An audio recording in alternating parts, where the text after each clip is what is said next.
l'ombre, la lumière et le chemin vers soi. Bienvenue sur l'esprit de Jung.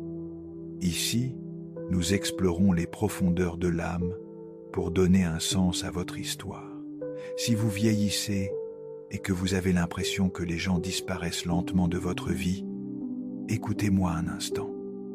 Il existe une peur silencieuse que personne n'aime dire à voix haute. Que se passe-t-il quand le téléphone cesse de sonner?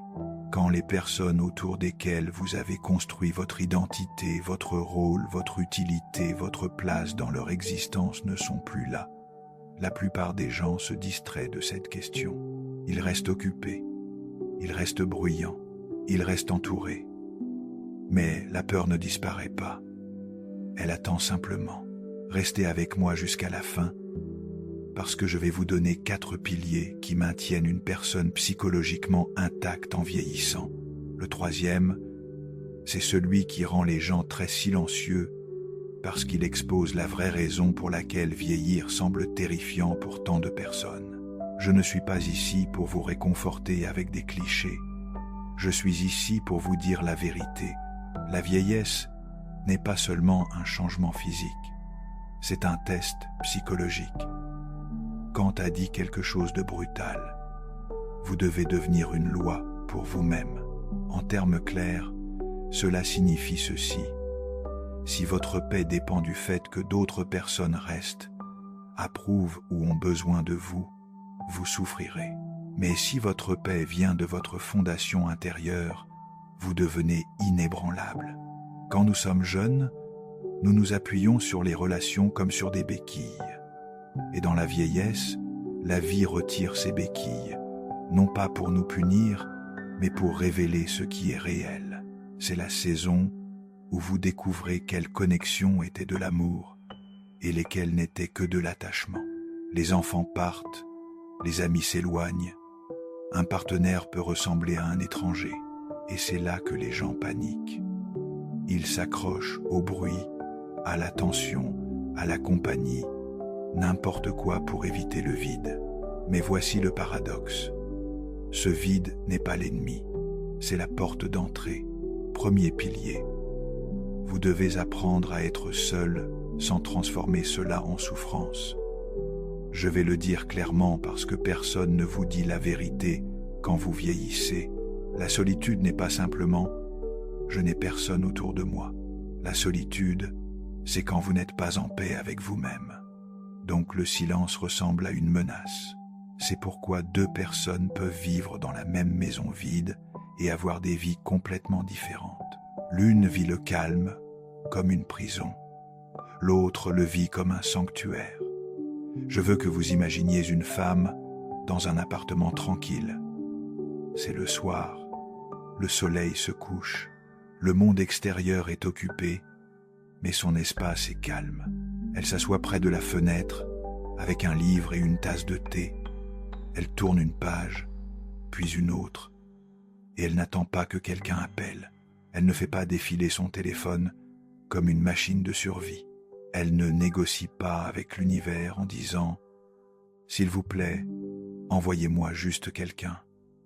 Elle est simplement là, et c'est la partie que la plupart des gens ne comprennent pas. Elle ne fuit pas la solitude, elle la remplit de sens, parce qu'être seul n'est pas la tragédie. La tragédie, c'est être seul et avoir l'impression d'être abandonné par la vie, comme si vous aviez été retiré du monde, comme si votre valeur avait expiré quand les gens ont cessé d'avoir besoin de vous. C'est cela qui transforme le silence en souffrance. Mais quand vous construisez une relation intérieure avec vous-même, quand vous apprenez à vous asseoir dans votre propre présence sans panique, quelque chose change à l'intérieur de votre corps, pas seulement votre esprit. Votre corps, votre système nerveux cesse de mendier un sauvetage. C'est la vraie liberté. Quand votre système nerveux cesse de chercher quelqu'un d'autre pour vous sauver de votre propre présence, et je sais que pour beaucoup de gens cela semble impossible, parce que toute votre vie, on vous a appris à être utile, à être nécessaire, à être l'aidant, le pourvoyeur, celui qui prend soin des autres, celui qui maintient la famille ensemble. Donc, Quand les rôles s'estompent, vous pouvez avoir l'impression de vous estomper. Mais écoutez, vous ne vous estompez pas. Vous êtes rappelé à vous-même. Ce pilier ne consiste pas à rejeter l'amour ou à devenir froid. Il s'agit de refuser de faire des autres personnes votre oxygène. Il s'agit d'apprendre à respirer dans votre propre vie à nouveau. Prenez une respiration lente. Sentez cela.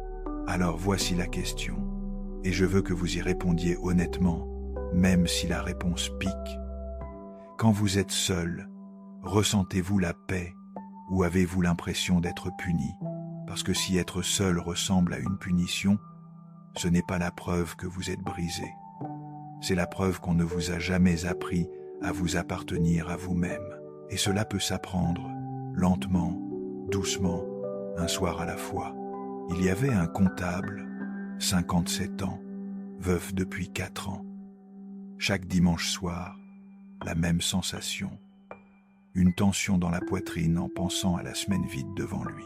Pas une tristesse normale.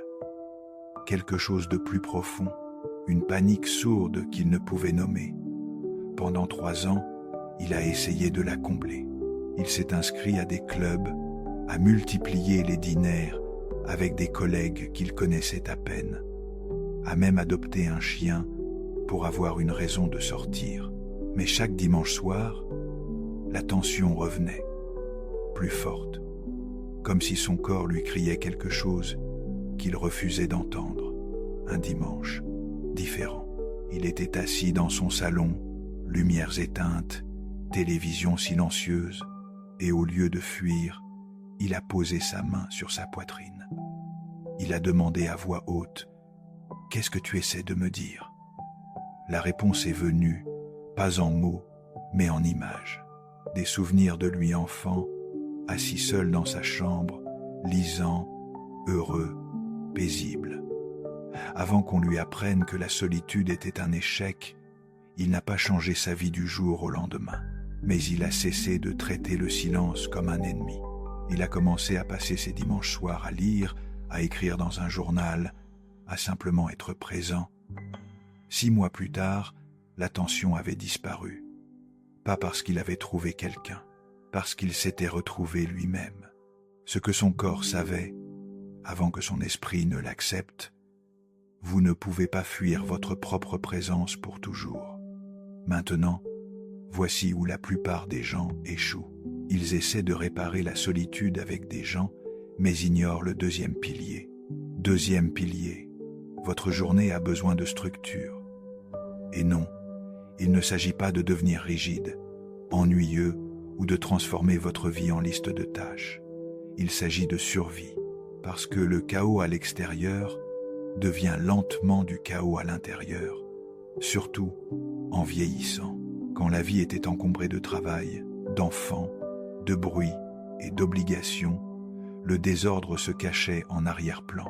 Mais quand les choses se calment, le désordre devient bruyant. L'ordre n'est pas seulement le nettoyage. L'ordre est l'hygiène émotionnelle. Quand vous organisez votre espace, vous ne déplacez pas simplement des objets. Vous envoyez un signal à votre système nerveux. Je contrôle mon environnement. Je suis en sécurité ici. Je l'ai vu encore et encore. Des gens avec des placards remplis de vieux vêtements qu'ils n'ont pas portés depuis des décennies. Des lampes cassées qu'ils prévoient de réparer. Des tiroirs remplis de lettres, de photos, d'objets de vie qui n'existent plus.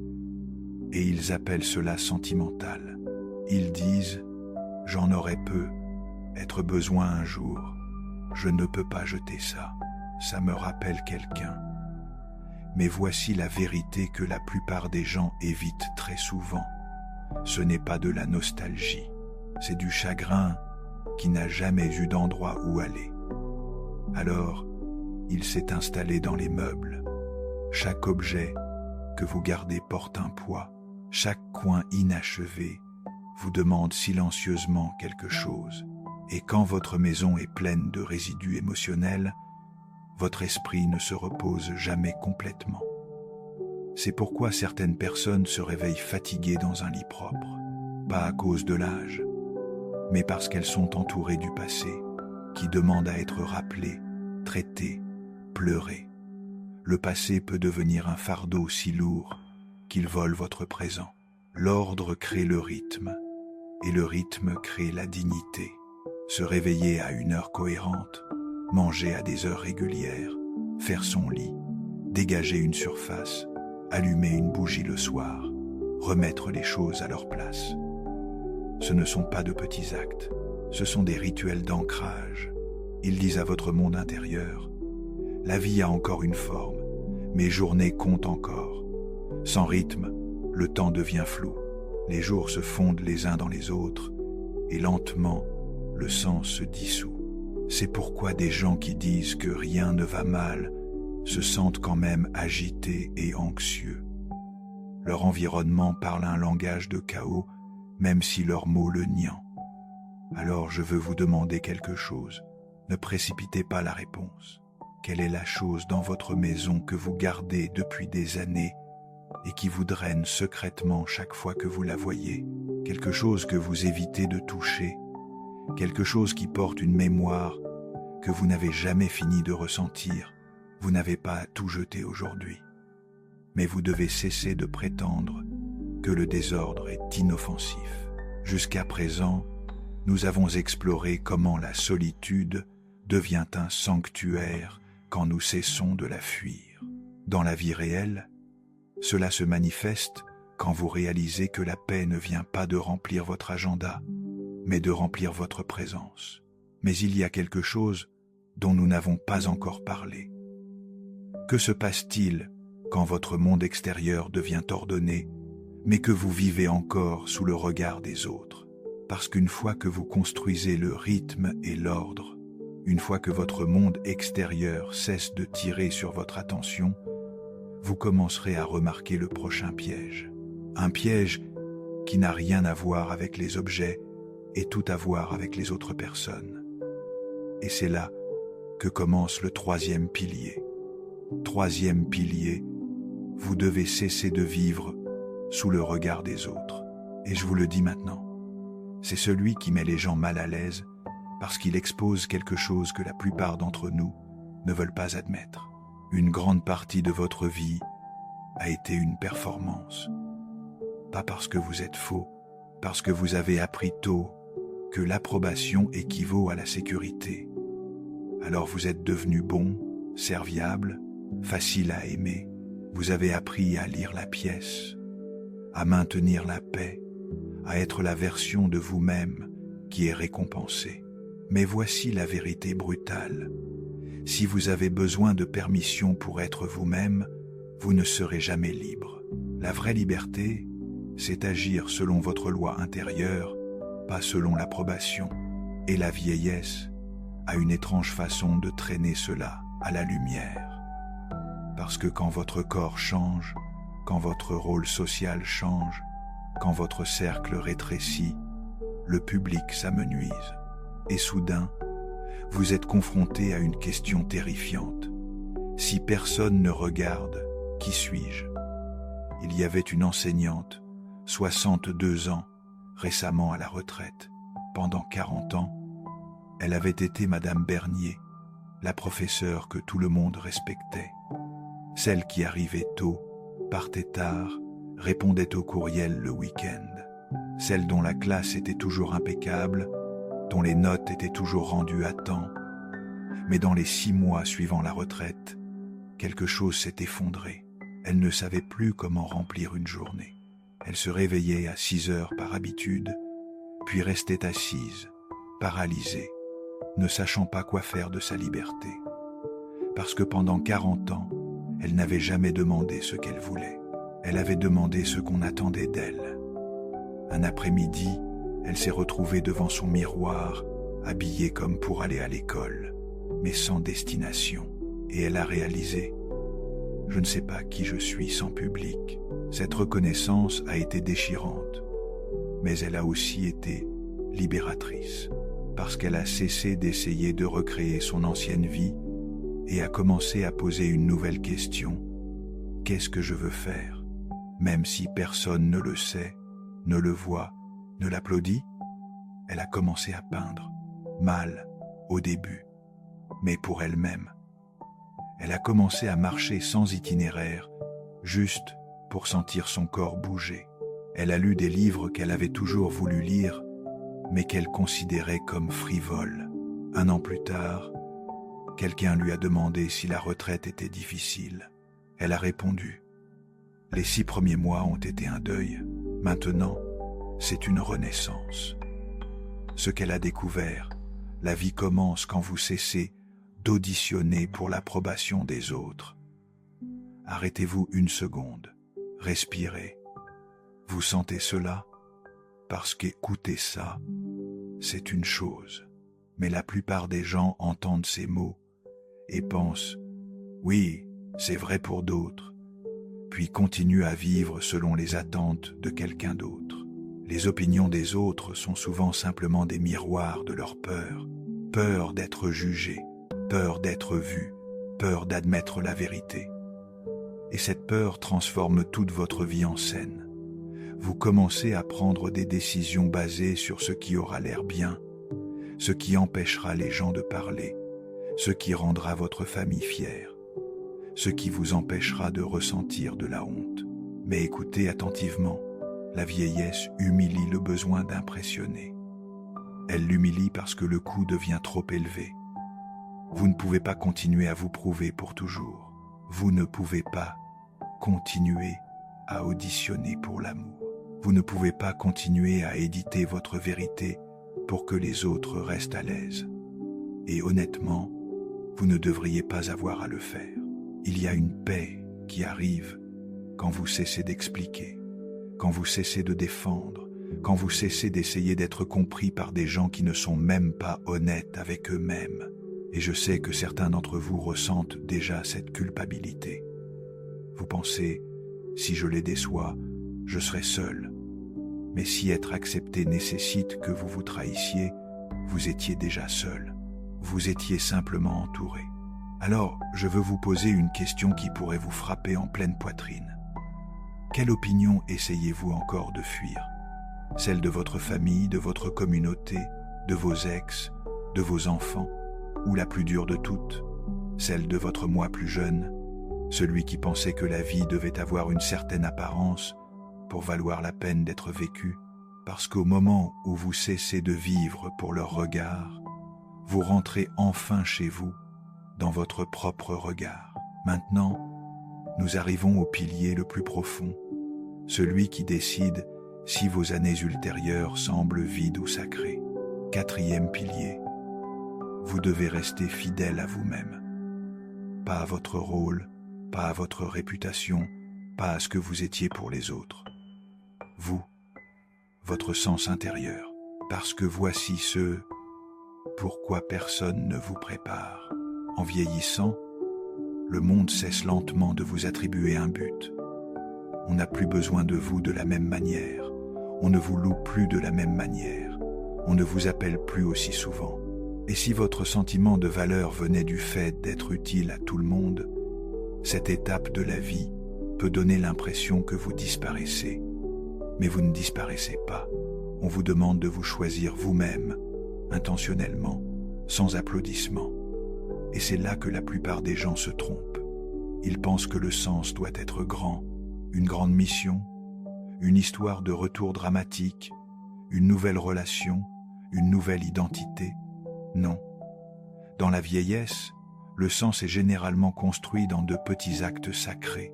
Maintenant, prenez un moment, placez votre main sur votre cœur, respirez lentement, comptez jusqu'à 3, expirez. Pensez à une chose que vous faites uniquement pour vous-même, même si personne ne le sait. Laissez cette question s'installer dans votre corps. N'analysez pas. Remarquez simplement ce qui se passe. Chaleur, contraction, expansion. Cette sensation est une information, pas de l'anxiété. 3 respirations de plus, lentes. Quand vous êtes prêt, revenez. Il y avait une femme, 68 ans, qui vivait seule dans un petit appartement en banlieue.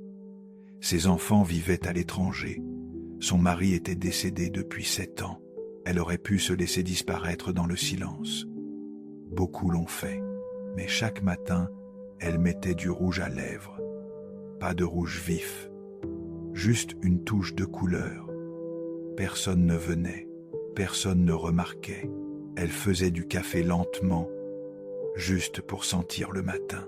Cette odeur était sa façon de dire « Je suis toujours ici, ce jour est réel ». Elle lisait des poèmes à voix haute à son chat, et cela peut sembler ridicule jusqu'à ce que vous réalisiez ce qu'elle faisait vraiment. Elle gardait son monde intérieur vivant. Elle nourrissait la partie d'elle qui ressentait encore la beauté.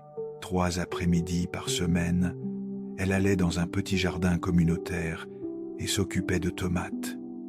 Pas pour la récolte, pour le soin. Parce que s'occuper de quelque chose de vivant donne à l'âme une raison de se réveiller. Un voisin lui a demandé un jour « Pourquoi vous vous donnez autant de mal ?» Personne ne vient. Elle a souri et a dit « Je viens, et c'est suffisant ». Ce que cette femme comprenait, la fidélité à soi-même n'est pas égoïste. C'est sacré. Certaines personnes s'étirent chaque matin pour que le corps ne devienne pas une prison. Elles ne s'entraînent pas pour quelqu'un. Elles tiennent une promesse à elles-mêmes. Je n'abandonnerai pas mon propre corps. Certaines personnes écrivent un paragraphe par jour pour que la journée ne disparaisse pas. Parce que quand le temps passe vite, écrire est la façon de laisser une preuve que vous avez existé. Une phrase peut être un phare, et j'ai besoin que vous entendiez cela clairement. Ces choses semblent petites, mais elles sont une rébellion. Elles sont une rébellion contre l'histoire qui dit que si personne ne regarde, ça ne compte pas. Elles sont une rébellion contre l'idée que votre valeur expire quand votre rôle social s'estompe. Ce sont votre âme qui dit « je compte encore ». Et quand vous restez fidèle à vous-même de ces manières simples, quelque chose de puissant se produit. Vous cessez d'attendre que la vie recommence. Vous cessez de mendier du sens aux autres personnes. Vous devenez la source. Jusqu'à présent, nous avons parcouru un territoire difficile. Comment l'ordre intérieur émerge quand nous honorons notre rythme quotidien. Dans la vie réelle, cela se manifeste quand une personne allume une bougie chaque soir, non pas par rituel vide, mais comme un acte de présence à elle-même. Mais il y a quelque chose dont nous n'avons pas encore parlé. Comment ces petits actes deviennent-ils une architecture de sens quand le monde ne vous assigne plus de rôle? Alors voici ce que je veux de vous. Parce que je sais que quelqu'un qui écoute a besoin de permission. Dites-moi votre petit rituel qui rend la vie réelle. Est-ce faire votre lit, allumer une bougie, faire une marche lente, jouer une chanson que vous aimez, écrire quelques lignes, arroser une plante? Laissez-le dans les commentaires. Je les lis. Et vous ne savez jamais qui vous aiderait à se sentir moins seul. Alors voici ce que le vieillissement vous demande vraiment. Être seul, sans misère. Construire l'ordre et le rythme. Cessez de vivre pour le jugement. Restez fidèle à votre sens intérieur. Parce que la vieillesse n'est pas la fin. Ce n'est pas une punition. C'est le moment où la vie retire ce qui est temporaire, les rôles, le bruit, l'approbation, même certaines relations, pour que vous puissiez enfin rencontrer ce qui est vrai. Et ce qui est vrai, c'est ceci. Vous n'avez jamais été censé survivre grâce à l'attention des autres. Vous étiez censé devenir enraciné en vous-même. La liberté n'est pas l'absence de contraintes. La liberté, c'est vivre selon votre loi intérieure. Même quand le monde devient silencieux, même quand personne n'applaudit, même quand vous ne vous sentez plus nécessaire. Car, comme Kant l'a dit, l'homme doit être une loi pour lui-même, pas un esclave des influences extérieures. Si cela vous a touché, écrivez « Je me choisis » dans les commentaires. Et dites-moi, quel pilier vous construisez en premier? 1, 2, 3 ou 4? Parce qu'au moment où vous vous choisissez, ce chapitre cesse d'être une perte et commence à devenir votre vie la plus honnête. Portez votre lumière dans vos zones d'ombre. Merci d'avoir exploré l'esprit avec nous. À bientôt sur l'Esprit de Jungle. Si ce voyage au cœur de l'esprit résonne en vous, abonnez-vous pour poursuivre cette exploration ensemble.